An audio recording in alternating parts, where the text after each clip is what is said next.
Hello दोस्तों, आप सभी का एनजीए डिफेंस यूट्यूब चैनल पर स्वागत है। आज हम इस वीडियो पर बात करते हैं जातिवाचक और व्यक्तिवाचक संज्ञाओं को पहचानेंगे कैसे। तो देखते हैं।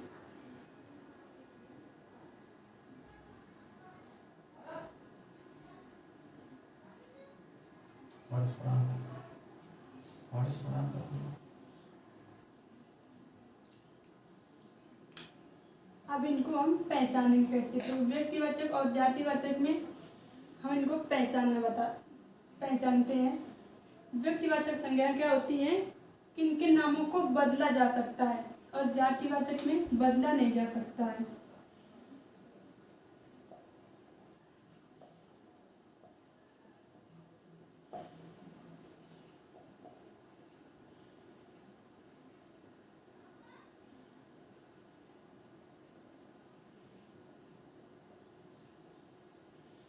व्यक्तिवाचक में नामों को बदला जा सकता है, जैसे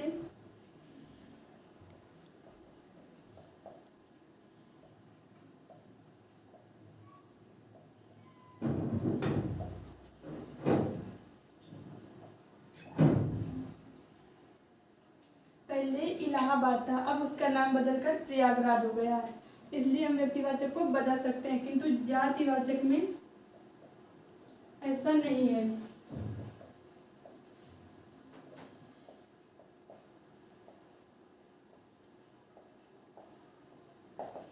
जातिवाचक में हम बदल नहीं सकते। जैसे यदि मनुष्य कहा गया है,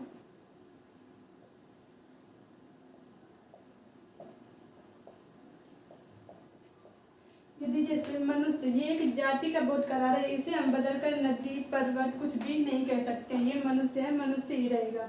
इसमें बदला जा सकता है, इसे बदला नहीं जा सकता है।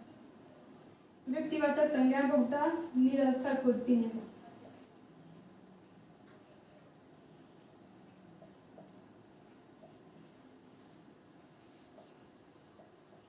इनका कोई अर्थ नहीं होता है, इनका अर्थ होता है।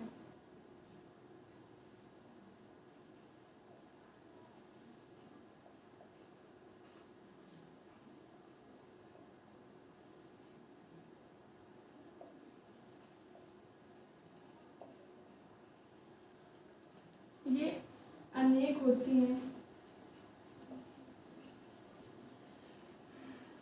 और अनित्य होती हैं।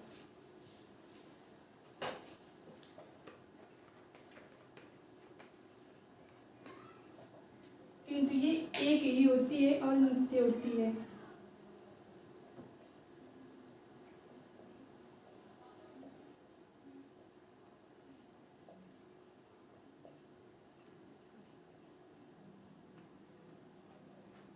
व्यक्तिवाचक संज्ञाओं में क्या होता है, ये निरर्थक होती हैं, इनका कोई अर्थ नहीं होता है। जबकि जातिवाचक संज्ञाओं में ये सार्थक होते हैं और इनका अर्थ होता है।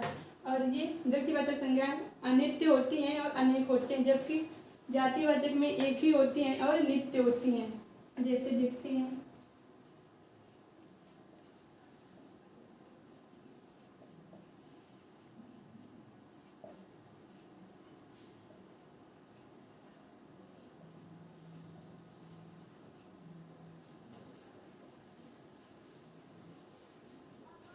जैसे मोहन, सोहन, राम आदि कई नाम हो सकते हैं, किंतु इसमें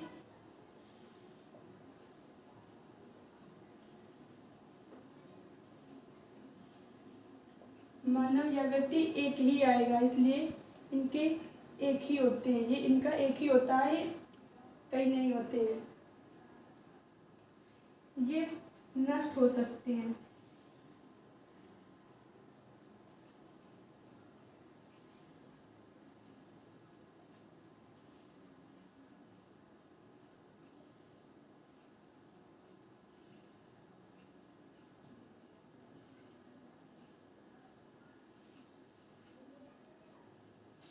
क्या है कि व्यक्तिवाचक संज्ञाओं का नष्ट होना सुनिश्चित है, जबकि जातिवाचक संज्ञाएं नष्ट नहीं होती हैं।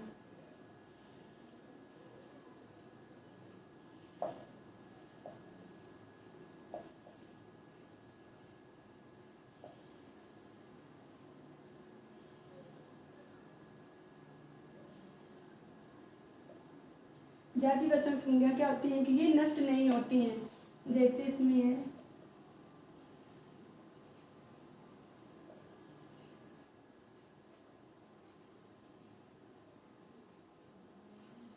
ये क्या है कि ये नष्ट हो सकते हैं, किंतु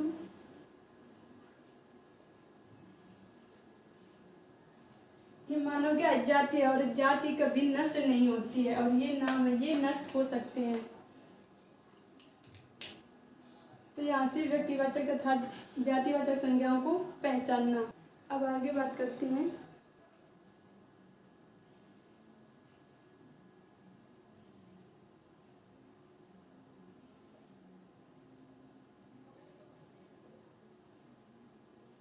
समूहवाचक संज्ञा। समूहवाचक संज्ञा क्या होती है? समूह का मतलब ये होता है झुंड, किसी से झुंड, संघ, मंडल आदि का बोध कराने वाली संज्ञाओं को समूहवाचक संज्ञा कहते हैं। तो हम बात करते हैं समूहवाचक संज्ञा। समूहवाचक संज्ञा क्या होती है? किसी व्यक्ति वस्तु के समूह का बोध कराती है।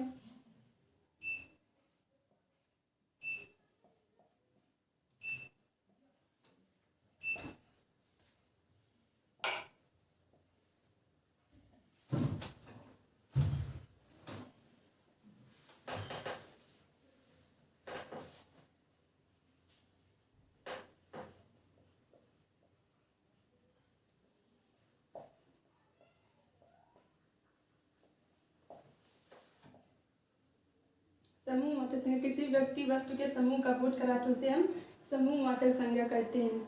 जैसे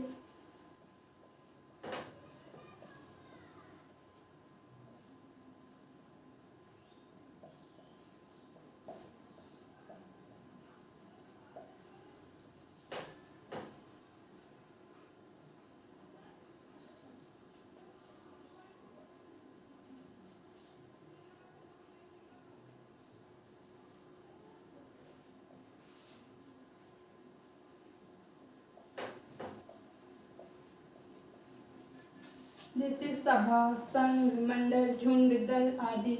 जैसे सैनिकों का दल, पशुओं का झुंड, मंडल, संघ आदि ये सब समूहवाचक संज्ञा के अंतर्गत आते हैं। समूहवाचक में और अधिक कुछ नहीं है, इसमें इतना ही होता है। द्रव्यवाचक संज्ञा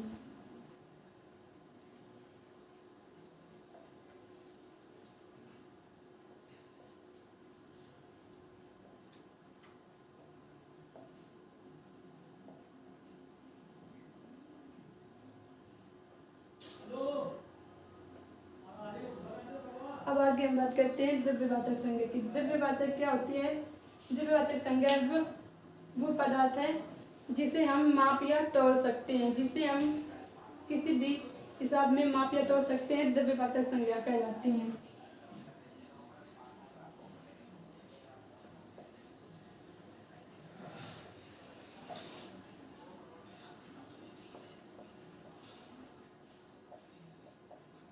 द्रव्यवाचक संज्ञा कहलाती हैं। द्रव्यवाचक संज्ञा का अन्य नाम भी होता है पदार्थवाचक संज्ञा। जैसे हम इनके उदाहरण देखते हैं। जैसे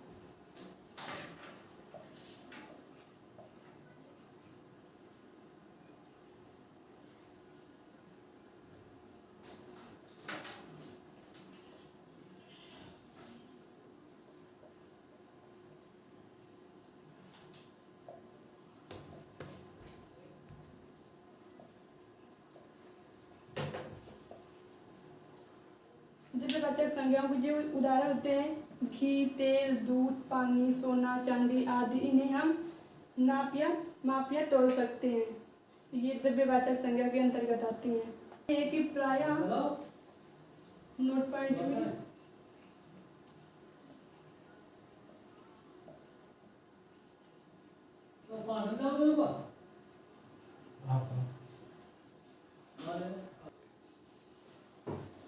तो ये है इनके एग्जाम्पल, और ये है ये नोट पॉइंट में प्रायः द्रव्यवाचक संज्ञा के हम बहुवचन नहीं बना सकते। जैसे घी है तो इसका हम बहुवचन नहीं बना सकते, जैसे तेल है, दूध है, तो इनका हम बहुवचन नहीं बना सकते हैं। बस इतना ही है। अब देखते हैं हम भाववाचक संज्ञा क्या होती है। भाववाचक संज्ञा वह होती है जो किसी व्यक्ति या वस्तु के गुण, धर्म, दशा, व्यापार आदि का बोध कराती है, वो भाववाचक संज्ञा कहलाती है।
भाववाचक संज्ञा क्या होती है जो किसी व्यक्ति, वस्तु के गुण, दशा, धर्म, दोष, व्यापार आदि का बोध कराती है, इसे भाववाचक संज्ञा कहते हैं।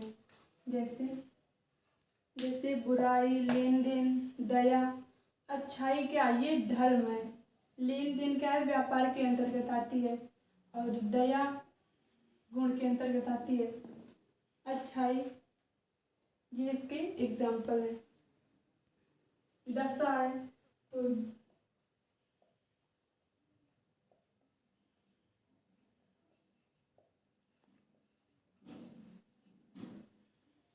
बुढ़ापा, बचपन, ये क्या है, दशा का बोध कराती है। ये व्यक्ति की दशा होती है, बुढ़ापा, बचपन, ये दशा का बोध कराती है। हिंदी भाषा में 2 शब्द होते हैं।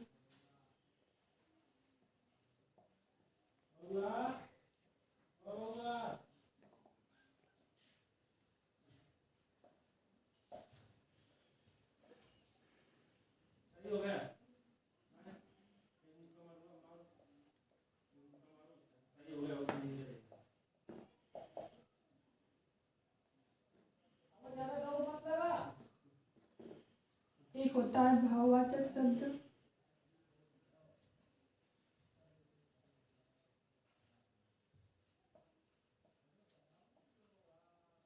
और दूसरा होता है विशेषणवाचक शब्द। हिंदी भाषा में 2 शब्द होते हैं, एक होता है भाववाचक शब्द और विशेषणवाचक शब्द। भाववाचक शब्द क्या होते हैं कि इनमें हम किसी वस्तु, इन शब्दों में हम प्रत्यय, उपसर्ग या अन्य शब्द नहीं जोड़ सकते हैं, और विशेषणवाचक में हम जोड़ सकते हैं। अब इनके एग्जाम्पल देखते हैं।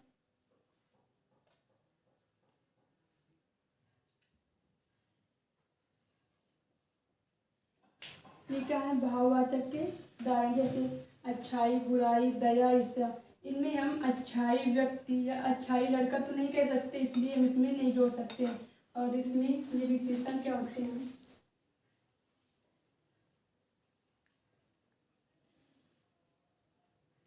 जैसे हम देखते हैं, इसमें हम जोड़ सकते हैं अच्छा पेन, बुरा लड़का, ईर्ष्यालु ईर्ष्यालु व्यक्ति होते हैं, जैसे अच्छा पेन, बुरा लड़का। इनमें हम जोड़ सकते हैं और इनके आगे नए शब्द बना सकते हैं, लेकिन इसके आगे हम नहीं जोड़ सकते हैं। और इसमें आ जाएगा क्रोधित।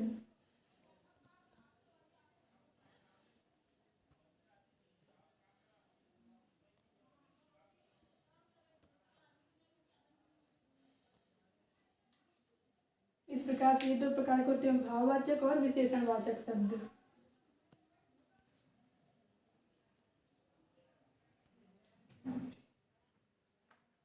भाववाचक संज्ञा के 2 भेद होते हैं, एक होता है अयौगिक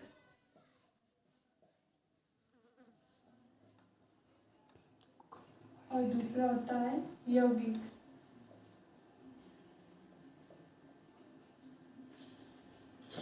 यौगिक के अंतर्गत क्या आता है? यौगिक मतलब कि इसमें कई जुड़े हुए होते हैं और ये अयौगिक मतलब ये अकेला होता है। इसके अंतर्गत हम इसमें जैसे प्रत्यय, उपसर्ग, संधि, समास, इसके अंदर हम कुछ इसमें जोड़ नहीं सकते हैं, किंतु यौगिक में है तो प्रत्यय, उपसर्ग, संधि, समास इनके योग से बना सकते हैं। जैसे इसकी उदाहरण देखते हैं।